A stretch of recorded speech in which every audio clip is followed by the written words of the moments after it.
Hello and welcome to Study IQ. I'm Shekhar Chaudhary, and in today's lecture, we are going to understand the simple concept of centralization. तो centralization basically होता क्या है? जब कभी भी जो power और अथॉरिटी है, डिसीजन मेकिंग की जो क्षमता है, वो कहीं ऊपर टॉप पे कंसंट्रेट हो जाती है, उसको हम सेंट्रलाइजेशन बोलते हैं। अब ओल्ड टाइप की ब्यूरोक्रेसी है, जो ओल्ड ब्यूरोक्रेटिक ऑर्गेनाइजेशंस जो हैं, वो तो आराम से इस कॉन्सेप्ट से चल जाती थी क्योंकि डायनेमिज्म नहीं था। परंतु आज की स्थिति में जहां पर सिनेरियो बहुत डायनेमिक है, ग्लोबलाइजेशन है, चैलेंजेस बहुत इनॉर्मस हैं, आज जरूरत है डिसेंट्रलाइजेशन की। डिसेंट्रलाइजेशन सेंट्रलाइजेशन का बिल्कुल उल्टा होता है। जो पावर और अथॉरिटी है वो कई जगह पर सिचुएटेड होती है। जैसे आप छोटा सा एग्जांपल बोल सकते हैं कि जैसे पंचायतों के पास बहुत सारी पावर म्युनिसिपैलिटीज के पास है भारत में, अपने विकास के लिए, प्लानिंग के लिए। अब सेंट्रलाइजेशन जो है वो क्या करता है, किसी भी टॉप डाउन एक कंट्रोल देता है। सारे के सारे निर्णय हैं वो हेडक्वार्टर्स में लिए जाते हैं, हेडक्वार्टर्स में। और जो फील्ड ऑर्गेनाइजेशन होती हैं वो केवल अब क्या करती हैं, एग्जीक्यूट करती हैं। आप समझ लीजिए कि फील्ड ऑर्गेनाइजेशन कैसी होती हैं। मतलब सारे के सारे जो निर्णय हैं, यदि भारत सरकार गवर्नमेंट ऑफ इंडिया में लिए जाएं, और जो फील्ड ऑर्गेनाइजेशन है जैसे डिस्ट्रिक्ट मजिस्ट्रेट, एसएसपी के ऑफिस, ब्लॉक के ऑफिस, ये सारे के सारे केवल और केवल निर्णयों को लागू करें, इनको कोई अधिकार ना हो, तो इसको सेंट्रलाइजेशन बोला जाएगा। क्या भारत में सेंट्रलाइजेशन है? जी हाँ। डिसेंट्रलाइजेशन भी बड़ा है, परंतु अभी भी सेंट्रलाइज्ड है बहुत सारी चीजें। फेडरल स्ट्रक्चर है, उसका एक उपयोग जो है वो यही है कि ज्यादा से ज्यादा जो नीचे वाली यूनिट्स हैं उनको, राज्य सरकारों को, म्युनिसिपल कॉर्पोरेशंस को, पंचायतों को, जिला पंचायत को मैक्सिमम एरिया दिया जाए अपने अनुसार कार्य करने का। परंतु ऑन ग्राउंड अभी भी ये होता हुआ हमें दिखाई नहीं देता है। ये होता है सेंट्रलाइजेशन। अब क्या सेंट्रलाइजेशन हमेशा बुरा होता है या इसके कुछ फायदे भी हैं? अगर ये बात करें हम, तो देखा जा सकता है कि हमेशा बुरा नहीं होता। मेरिट्स भी हैं सेंट्रलाइजेशन की। जहां पर हमें बहुत ज्यादा कंट्रोल चाहिए, जैसे पुलिस है या army, central arm police forces हैं, यहां पर हमें बहुत सारी चीजें केंद्र सरकार के अनुसार करनी पड़ेगी। यहां पर डिसीजन मेकिंग जो होती है, डिसीजन मेकिंग सेंट्रलाइज होने से डिले भी नहीं होते कई बार, और सेंट्रलाइजेशन का यही नेगेटिव पॉइंट भी है, डिले भी हो जाते हैं। साथ में जहां पर जैसे कोविड-19 जैसी सिचुएशन है, वहां पर शुरू में क्या किया था, बहुत सेंट्रलाइज डिसीजन थे क्योंकि बहुत बड़ा चैलेंज था। तो जहां पर भी कोई भी ऐसा नॉन प्रोग्राम्ड टाइप के डिसीजन लेने होंगे, नॉन प्रोग्राम मतलब इनोवेटिव डिसीजन जो आज तक नहीं हुए, उनमें सेंट्रलाइजेशन शुरू शुरू में आपको देखने को मिलेगा, क्योंकि क्षमताएं जो हैं डिसीजन लेने की वो टॉप पे ज्यादा रहती हैं, प्लानिंग वहां पर होती है। अगर हम लाइन और स्टाफ के फंक्शन में बात करें, जो स्टाफ एजेंसीज होती हैं वो हमेशा से ही क्या होती हैं, डोमिनेंट होती हैं चीजों को देखने में, प्लानिंग करने में। तो ये तो रहता है। अब इसका क्या कुछ नेगेटिव कॉन्सिक्वेंसेस भी हैं, डिमेरिट्स भी हैं। जी हाँ, डिमेरिट्स भी हैं। एक तो अपने आप में डिलेज होता है डिसीजन में। कैसे होता है? सेंटर पे लेवल पे कोई डिसीजन लिया गया, सेंटर के लेवल पे लिया गया, स्टेट में संभावनाएं और स्थितियां अलग हो सकती हैं, और डिस्ट्रिक्ट लेवल तक आते आते बहुत ज्यादा चीजें बदल जाती हैं।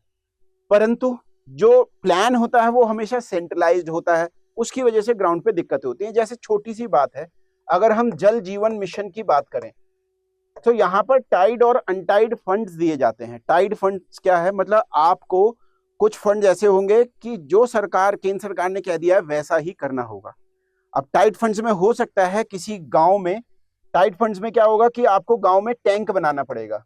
हो सकता है किसी गांव में टैंक विलेज में पहले से मौजूद हो, अब आपको टैंक की जरूरत नहीं है। ये विलेज हो सकता है वाटर हार्वेस्टिंग के लिए काम करना चाहे इस पैसे से, परंतु अब ये कर नहीं सकता। क्यों? क्योंकि इसको टाइड फंक्शंस दिए गए हैं। टाइड और अनटाइड पैसा है 40:60 के रेशियो में होता है। अनटाइड मतलब आप जो भी करना चाहते हैं करें, परंतु अगर पहले से टंकी मौजूद है तो आपको दोबारा टंकी बनानी पड़ेगी, या तो उस पैसे को यूज करने के लिए या यूज नहीं हो पाएगा, है ना, एफिशिएंसी कम हो गई, ये है। और जो लोकल यूनिट्स हैं, लोकल यूनिट्स का डेवलपमेंट नहीं हो पाता है, ये हमेशा से फिर क्या होंगी, डिपेंडेंट रहेंगी, मुंह ताकते रहेंगी कि ऊपर वाला क्या कहेगा। सो जो हम बता रहे हैं आपको कि हेडक्वार्टर और फील्ड रिलेशंस हमेशा हायरार्किकल रहेंगे, हायरार्किकल रहेंगे, तो डेवलपमेंट ही नहीं हो पाएगा लोकल यूनिट्स का, नीचे वाली यूनिट्स का। और इससे क्या होगा, जो हम ये बात करते हैं कि हर यूनिट के पास उतनी क्षमताएं होनी चाहिए अपने अनुसार डिसीजन लेने की, ये नहीं हो पाएगी।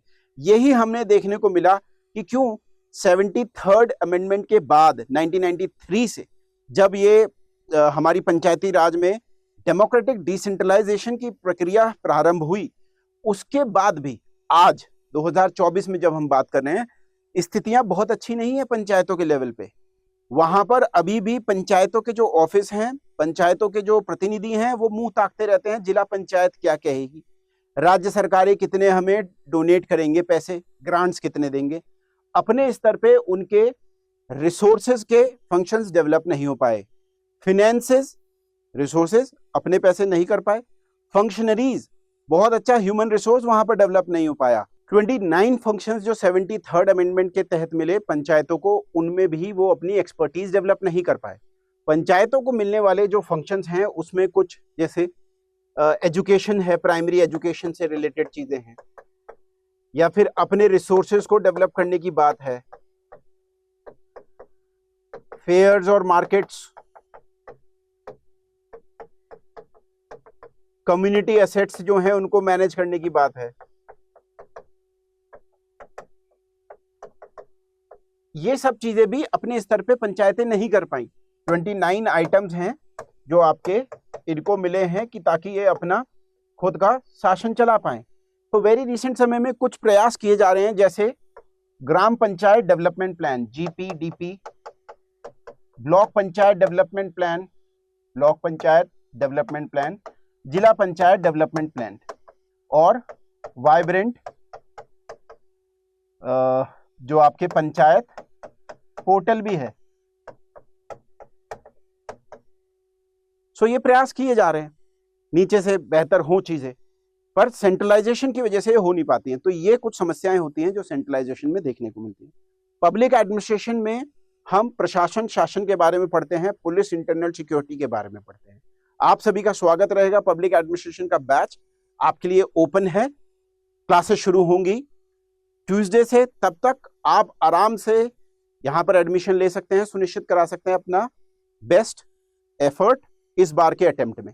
5 महीने में कोर्स पूरा हो जाएगा, 12 टेस्ट भी मिलेंगे आपको, handwritten notes, PDF notes, discussion, और जो भी आपकी डाउट्स होंगे वो भी क्लियरेंस होगा। आप सभी का स्वागत रहेगा ज्वाइन करने में। जब आप एडमिशन ले, सुनिश्चित कर लें SC लाइव कोड का यूज करें। तो जो आपका प्राइस है 20,000 से वो घट के 14,000 हो जाएगा। इतना ही आज के लेक्चर में, फिर मिलते हैं आपसे। जय हिंद, जय भारत।